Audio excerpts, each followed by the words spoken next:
Schafer is a rising star, partly for her role in the Hunger Games prequel Ballad of Songbirds and Snakes, but turns out she's more method than we thought. She was a capital citizen before being cast in the Hunger Games prequel. While speaking with talk show host Jimmy Fallon, Schafer discussed the passion of the Hunger Games fandom, herself included. In fact, she was such a fan of the series that as a child, she once dressed up as a capital citizen for Halloween. Question number 4 with a Bacardi eggnog shot. I'd swallow that. I love that trans actress Hunter Schafer was from the Capitol before she was in Hunger Games. Woohoo! Sure. Shots. Absolutely. I want to know why my parents dressed me up as a hobo and a murder victim. All those Halloweens, like, I didn't realize you were supposed to be dressing for what you wanted to be. Manifest that This destiny. explains a lot. You have to Manifest the destiny. Yeah, right? I'm lucky I got a house. What is it you wanted to dress as? What did you want to be? A whore? Probably A leather fairy? daddy. A Like a leather daddy? Yeah, a little like young leather fireman daddy. or a cop, anything like that growing up? No?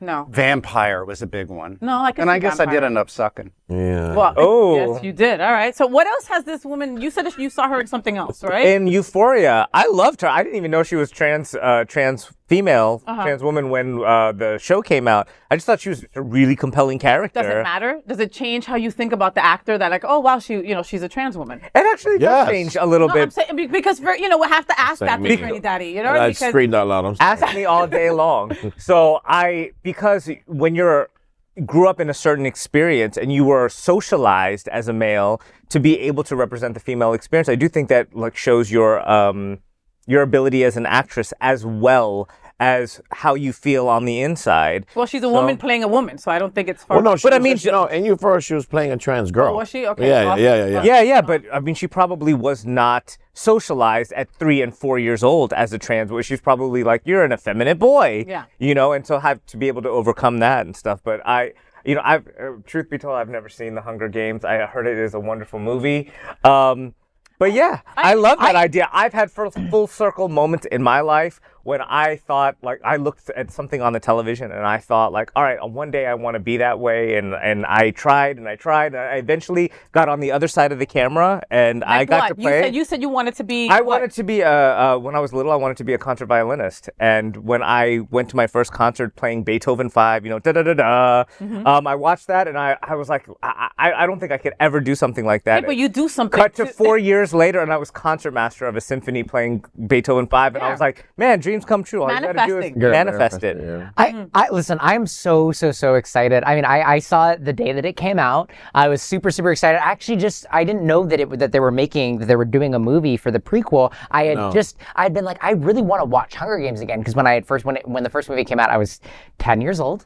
And Obama in real quick. Okay. So I wanted to rewatch it, and so I did, and I had no clue that the prequel was coming out, and it was right after I finished like binge watching the 4 movies that then I saw an ad for the prequel, and I was so excited, and I didn't know that Hunter Schafer was in it. It was so awesome to see that, to see the little, like, also the ways that like the plot intertwines and all of that with Tigress, and it was in the 4th movie, I think, 3rd or 4th movie. It was so cool. Also, I think it's really awesome because the 3rd book is split into 2 movies, but it was so cool also to know that that we have trans representation in that way that's not like really centered around a trans experience, but that it's just like trans people just being there. It should be. I just told my mom just found out that Kim Petras is trans. She was saying my coconuts, and I was like, she's trans, and she's like, oh no, I didn't know that. And so it's really cool to like, especially not that my mom's like averse to trans people, but to see someone who doesn't really like interface with trans people a lot, to be able to recognize that those people are like folks that they consume content of and they appreciate what they do. Appreciate the things that trans people create, and then to find out those people are trans, it's just such a beautiful That's such a beautiful thing that works, because I remember as a kid, like, just knowing that I was different, right? But I knew that my mom loved Boy George, right? And George Michael, right? And I'd be like, they're gay, and no, you're talking crazy, Faye. You always think everybody's gay. This is the world. This is what we've been talking about on the show for many times. That we can now remove that one word that describes, that adjective that has to. And instead of trans actress, it's just actress. And I think that we are now finally getting to that point. And not only that, but we're celebrating. And so taking back the word. So when we celebrate the trans actress, what we're doing is there's a child at home There's a young trans child at home that I want to do. I need to be, I want to see myself. And what we're now doing is we're giving that power to that young person at home. And we're building that world that we all want to see. And so kudos for us even having this conversation. For sure. I think And, I think that's awesome. I think it's so amazing to go from a world of firsts, right? A world of, first trans actress in a lead role and all these other, first gay man to be a state senator and to go into a world where that's just commonplace. I think it's just so powerful. Yeah. And so No, see, I like the exclusivity of it all. Like, I mean, I do love that things are becoming more normal. But like, I was watching a series the other day, and I can't remember the name of it, but I think it was Ryan Murphy or something, and they were showing gay sex. Of course, it was Ryan Murphy then. Bro, but I'm talking about like it was you heard like the bah, bah, bah, and I'm watching this going, oh, this is uncomfortable for me. Because you were watching it with your mom? What the hell? No, I was actually watching it with because I'm like, yo, how many other people are watching this right now? And the cringe factor is on high because like you could hear or watch the sex without having all the extras. Yeah. And they were like, we want to make this normal. We want gay sex to be American normal. Horror Story. And he was like, time, it was like, what? he went all, he spit in his hand. But you've done that. That's your reality. But this is, but this was, mind you, this was you still also cringe. in the 50s. Right, that part. Yeah, because the storyline was that they were in the 50s, so they had to do it obviously in secret.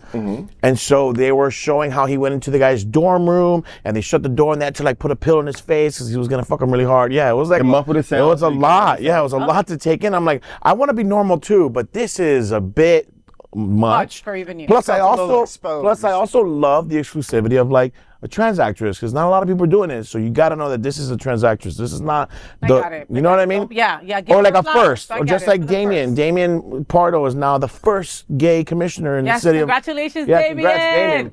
And those things should be told. Those yes. stories should be told. You can tell them, but having the only one, that's a lot of weight to carry. So when you walk around and then folks always remind you, you're the first, you're the first, you're the first, the weight of them carrying it is that versus you're one of many. That's a different kind of weight. That's a different kind of a ballroom that we can all walk in and feel welcoming versus you're the first. Because when you're the first, the expectation is everyone has to be you. So everyone has to look like you. Everyone, and so we all know, we all come in diverse. Yeah, but we're not there in certain things. Like if you're like they're going to say hairdresser Jay. They're not going to say gay hairdresser, Jay, because we know there's a lot. And so to your point of the actress, that star who happens to be is very different than the trans actress who's doing. No, that she's a wonderful woman actress who does X, Y, and Z. Who, and by the way, is also trans. I just hope that in her next Halloween costume, since the story came out, I hope you dress for whatever it is that you want to be in the next like 10 years. I think And I That would be cool. hope you manifest it, Miss Schafer, because you deserve it. All right. Well.